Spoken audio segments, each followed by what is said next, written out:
तो प्यारे विद्यार्थियों, स्वागत है आप सबका एक और नए वीडियो में। प्यारे विद्यार्थियों, यहाँ से आप लोग देख सकते हो हमारे पास में आ चुका है मध्य प्रदेश अर्धवार्षिक परीक्षा 2023-24 कक्षा 9वीं का आपका हिंदी विषय का पूरा क्वेश्चन पेपर और उसका पूरा का पूरा सॉल्यूशन। तो प्यारे विद्यार्थियों, यहाँ से आप लोग देख सकते हो आपके पेपर की पीडीएफ पूरी की पूरी हमारे पास में आ चुकी है। इसलिए आप सभी लोगों से रिक्वेस्ट है कि आप लोग यहाँ से इसको पूरा देख कर जाइएगा, ताकि आप सभी को पूरा का पूरा क्वेश्चन पेपर और इसका फुल सॉल्यूशन अच्छे प्रकार से समझ में आ सके। तो चलिएगा अब आगे बढ़ते हैं, देखते हैं, समझते हैं कि अर्धवार्षिक परीक्षा 2023-24 कक्षा 9वीं का आपका हिंदी का पूरा क्वेश्चन पेपर कैसा आया है। तो देखिएगा प्यारे विद्यार्थियों, यहाँ पर आप सभी को निर्देश देखने को मिल जाएंगे, तो आप सभी लोग यहाँ से निर्देशों को पढ़ लें और अच्छे से समझ भी लें।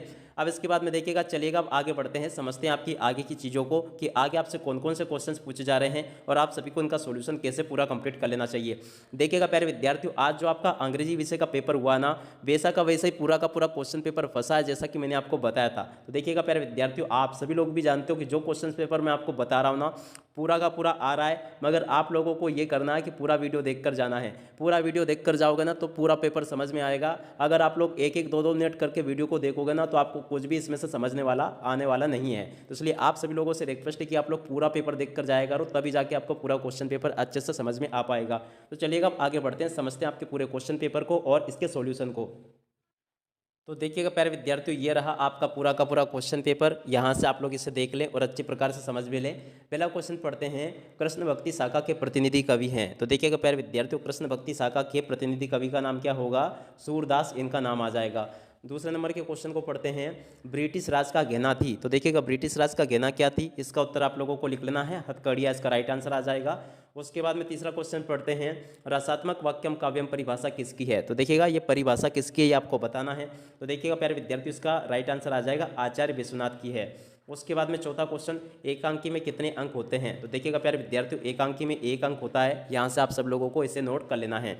उसके बाद में प्यारे विद्यार्थियों, अगले क्वेश्चन को देखते हैं क्या लिखा है। क्वेश्चन नंबर 5, जिसमें कि दिया गया है, जगदीश में कौन सी संधि है। तो देखिएगा जगदीश में कौन सी संधि होगी, यहाँ से आपको बताना है। तो यहाँ से आप सब लोग लिख लेंगे, जगदीश में व्यंजन संधि होगी। उसके बाद में छठा क्वेश्चन पढ़ते हैं, रीढ़ की हड्डी एकांकी किस समस्या पर आधारित है। तो देखिएगा छठे नंबर के क्वेश्चन को पढ़ते हैं और देखते हैं, समझते हैं। तो देखिएगा रीढ़ की हड्डी जो एकांकी है ना, विवाह की समस्या पर आधारित है। कौन सी समस्या पर? विवाह की समस्या पर ये आधारित है। तो यहाँ से आप सब लोग इसको देख लेंगे। उसके बाद में देखिएगा प्यारे विद्यार्थियों, क्वेश्चन नंबर 2 जो लिखा ना, इसमें आपको रिक्त स्थान पूर्ति देखने को मिलेगी। तो जल्दी से आप लोग यहाँ से रिक्त स्थानों को भी देख लें। पहला क्वेश्चन पढ़ते हैं, छायावाद के जनक माने जाते हैं। तो देखिएगा छायावाद के जनक कौन माने जाते हैं, यहाँ से आप सभी लोगों को लिख लेना है, जयशंकर प्रसाद। यहाँ से आप लोग लिख ले जयशंकर और प्रसाद, यहाँ से आपको इस प्रकार से नोट कर लेना है।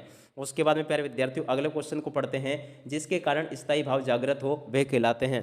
तो देखिएगा जिसके कारण स्थायी भाव जागृत होते हैं उसको क्या कहते हैं। तो देखिएगा यहाँ से आप लोगों को लिखना है, इनको कहा जाता है आलम्बन। यहाँ से आप लोग इसको नोट कर लेंगे। उसके बाद में अगला क्वेश्चन पढ़ते हैं, क्या लिखा है, कामायनी एक है। तो देखिएगा कामायनी क्या है, यहाँ से आप सब लोग लिख लें, कामायनी एक महाकाव्य है। क्या है? कामायनी महाकाव्य है। उसके बाद में चौथे क्वेश्चन को पढ़ते हैं, देखिएगा, दो बैलों की कथा गद्य की विधा की रचना है। तो देखिएगा प्यारे विद्यार्थियों, दो बैलों की कथा कौन सी गद्य विधा की रचना है, यहाँ से आप लोगों को लिख लेना, कहानी विधा की रचनी है। यहाँ से आप सब लोग इसको देख ले और पूरा का पूरा समझ लेंगे। पांचवा क्वेश्चन पढ़ते हैं, रेल शब्द है। तो देखिएगा रेल कैसा शब्द है, यहाँ से आपको बताना है। तो देखिएगा यहाँ से आप सब लोगों को लिख लेना है, रेल विदेशी शब्द है। कौन सा शब्द है? विदेशी। उसके बाद में अगला क्वेश्चन देखते हैं क्या लिखा है, राम स्वरूप विवाह के लिए बेटी की छिपाते थे। तो देखिएगा राम स्वरूप विवाह के लिए बेटी की क्या छुपाते थे, तो यहाँ से आपको लिखना है उच्च शिक्षा, इसका राइट आंसर आ जाएगा। तो यहाँ से आप सभी लोगों को उच्च शिक्षा लिख लेना है। उसके बाद में देखिएगा प्यारे विद्यार्थियों, क्वेश्चन नंबर 3 को देख लें, जिसमें कि आपसे जोड़ी पूछी जाएगी। तो इसलिए आप सब लोग यहाँ से जोड़ी को देख लें और अच्छे प्रकार से समझ लेंगे। तो देखिएगा जोड़ी का मिलान कैसे आपको करना है।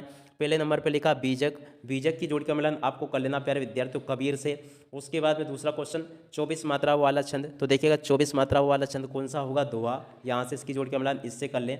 उसके बाद में तीसरा, कई अंकों वाली रचना। तो देखिएगा कई अंकों वाली रचना क्या होगी आपकी, इसकी जोड़ी का मिलान आपको कर लेना नाटक से।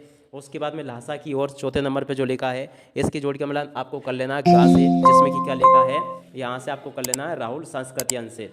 उसके बाद में पांचवा क्वेश्चन, विद्यालय में कौन सी संधि होगी? दीर्घ स्वर संधि आ जाएगी।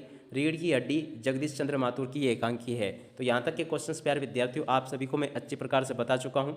अब इसके बाद में हम आगे बढ़ते हैं प्यारे विद्यार्थियों, क्वेश्चन नंबर 4 को देखते हैं, जिसमें कि आपसे एक शब्द या फिर एक वाक्य में उत्तर पूछे गए हैं। तो चलिएगा अब इसको देखते हैं और समझते हैं। पहला क्वेश्चन पढ़ते हैं, ज्ञान मार्ग की भक्ति शाखा के प्रतिनिधि कवि। तो देखिएगा ज्ञान मार्ग की भक्ति शाखा के प्रतिनिधि कवि का नाम क्या होगा, कबीर दास। यहाँ से आप लोग लिख ले कबीर दास इनका नाम होगा, यहाँ से आप लोग पूरा का पूरा नोट कर लेंगे। उसके बाद में अगला क्वेश्चन, बिना पूर्वापर संबंध में स्वयं के पूर्ण होने वाले काव्य क्या कहलाते हैं। तो देखिएगा पहला मैंने आपको बता दिया। दूसरे नंबर के क्वेश्चन के उत्तर को देखते हैं। तो देखिएगा प्यारे विद्यार्थी उसको कहते हैं मुक्तक काव्य। तो यहाँ से आप लोगों को लिख लेना मुक्तक काव्य इसका राइट आंसर होगा, यहाँ से आप लोग इसको नोट कर लेंगे। उसके बाद में तीसरा क्वेश्चन पढ़ते हैं, क्या लिखा है, रिपोर्टाज किस भाषा का शब्द है। तो देखिएगा प्यारे विद्यार्थियों रिपोर्टाज जो शब्द है ना ये फ्रेंच भाषा का है। कौन सी भाषा का, फ्रेंच भाषा इसका राइट आंसर आ जाएगा। तो यहाँ से आप लोग इस प्रकार से इसको नोट कर लें। उसके बाद में अगला क्वेश्चन, मनोयोग का संधि विच्छेद क्या होगा। तो देखिएगा मनोयोग का संधि विच्छेद क्या होगा, यहाँ से आप लोगों को लिखना है मनाधन योग, मनाधन योग मनोयोग का संधि विच्छेद होगा। तो यहाँ तक के क्वेश्चंस आप सब लोग देख लेंगे और इनको अच्छे प्रकार से याद कर लेंगे जैसा कि मैंने आपको बताया। अब इसके बाद में अगले क्वेश्चन को पढ़ते हैं। यहाँ तक के क्वेश्चंस मैं आपको बता चुका हूँ। इसके बाद में चौथा क्वेश्चन, सदाचार का विलोम क्या होगा। तो देखिएगा प्यारे विद्यार्थियों यहाँ से आप सभी लोगों को देख लेना है। सदाचार का विलोम प्यारे विद्यार्थियों आ जाएगा आपका दुराचार, इसका राइट आंसर होगा। यहाँ से आप लोग लिख ले दुराचार। उसके बाद में अगले क्वेश्चन को पढ़ते हैं, रीढ़ की हड्डी एकांकी किस समस्या पर आधारित है। छठे नंबर का क्वेश्चन। तो देखिएगा यहाँ से आप सब लोगों को लिख लेना है कि रीढ़ की हड्डी जो एकांकी ना वो विवाह की समस्या पर आधारित है। कौन सी समस्या, यहाँ से आप लोगों को लिख लेना है विवाह की समस्या। उसके बाद में अगले क्वेश्चन को पढ़ते हैं, क्वेश्चन नंबर 5, जिसमें कि आपसे सत्य असत्य पूछे जाएंगे। यहाँ से आप सब लोग इसको देख लें और पूरा का पूरा समझ लें। पहला क्वेश्चन, माखनलाल चतुर्वेदी को देश की आज़ादी के लिए जेल जाना पड़ा। तो देखिएगा बिल्कुल सत्य हो जाएगा, यहाँ से आप लोग सत्य कर लें। दूसरा क्वेश्चन, जहाँ नायक नायिका के वीरे का वर्णन हो वहाँ संयोग श्रृंगार होता है। तो देखिएगा ये भी बिल्कुल आपका असत्य होगा, इसे भी असत्य कर लें। तीसरा क्वेश्चन, हरिशंकर परसाई का जन्म मध्य प्रदेश में हुआ। तो देखिएगा ये जो क्वेश्चन लिखा ना ये आपका क्या होगा, ये बिल्कुल आपका क्या होगा, तीसरे नंबर का क्वेश्चन प्यारे विद्यार्थियों ये आपका सत्य हो जाएगा। उसके बाद में अगला क्वेश्चन, रात दिन में तत्पुरुष समास है। चौथे नंबर का क्वेश्चन। तो देखिएगा प्यारे विद्यार्थियों ये भी आपका क्या होगा, ये बिल्कुल आपका असत्य हो जाएगा। उसके बाद में पांचवा क्वेश्चन, लेखिका मृदुला गर्ग की परदादी लीक पर चलती थी। तो देखिएगा ये भी प्यारे विद्यार्थियों आपका पूरा सत्य होगा। उसके बाद में देखिएगा छठा क्वेश्चन पूछा है, शंकर लड़कियों के छात्रावास में ताका झांक करता था। तो देखिएगा ये भी बिल्कुल आपका सत्य होगा। तो ऐसे प्यारे विद्यार्थियों आप सभी लोग यहाँ से सत्य असत्य वगैरह इन चीज़ों को देख लेंगे।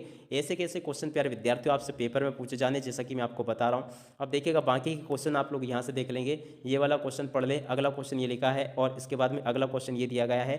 तो देख सकते हो प्यारे विद्यार्थियों मेरे द्वारा आप सभी को पूरा का पूरा पेपर यहाँ से बता दिया गया है। एक भी क्वेश्चन प्यारे विद्यार्थियों यहाँ से आपका नहीं छूटेगा अगर आपने इसको पूरा अच्छे प्रकार से देख लिया, जान लिया और समझ लिया। तो देखिएगा टोटली जिस प्रकार का क्वेश्चन पेपर में आपको बता रहा हूँ ना, A to Z क्वेश्चन आपसे पेपर में ऐसे कैसे पूछे जाएंगे जिस प्रकार की कि मैंने यहाँ से आपको बताए हैं। और देखिएगा प्यारे विद्यार्थियों बहुत ही जल्दी मैं इसका फुल सॉल्यूशन भी लाने वाला हूँ। इस वीडियो में तो मैंने आपको इसके ऑब्जेक्टिव क्वेश्चन ही बताए, मगर देखिएगा अगला जो शाम को वीडियो आएगा ना उसमें मैं आप सभी को इन सभी क्वेश्चंस के उत्तर दे दूंगा, एक भी क्वेश्चन नहीं छूटेगा। तो देखिएगा प्यारे विद्यार्थियों आशा करता हूं कि आप सभी का जो अंग्रेजी का क्वेश्चन पेपर होगा ना वो बहुत